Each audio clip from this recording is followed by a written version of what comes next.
Hi everyone, ఈ video food and nutrition కి continuation video.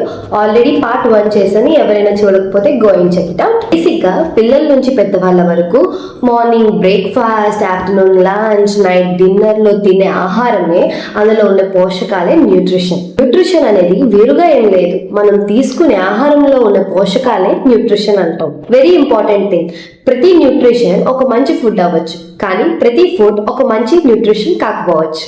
Present situations లో, అది కూడా మన జనరేషన్ లో న్యూట్రిషియస్ వాల్యూ ఉన్న ఫుడ్ దొరకడం చాలా కష్టం. ఇప్పుడు మనం తీసుకుంటున్న ఫుడ్ లో న్యూట్రిషన్ వాల్యూ చాలా తక్కువగా ఉంటుంది.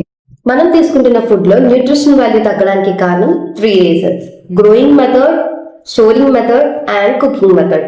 Firstly growing method. ఫార్మింగ్ లో కెమికల్స్ యూజ్ చేయడం వల్ల, నెక్స్ట్ భూమిలో సారవంతం తగ్గిపోవడం వల్ల మనం తీసుకుంటున్న ఆహారంలో పోషక విలువలు దొరకడం లేదు.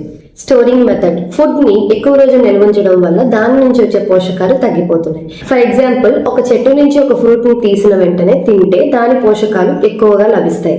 Cooking method.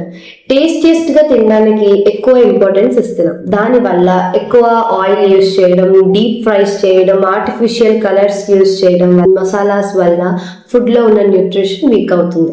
అండ్ ఫైనల్లీ, మనం ఫుడ్ తీసుకుంటున్నాం అనేది ముఖ్యం కాదు, మన బాడీకి కావాల్సిన న్యూట్రిషన్ అందిస్తున్నామా లేదా అనేది ఇంపార్టెంట్.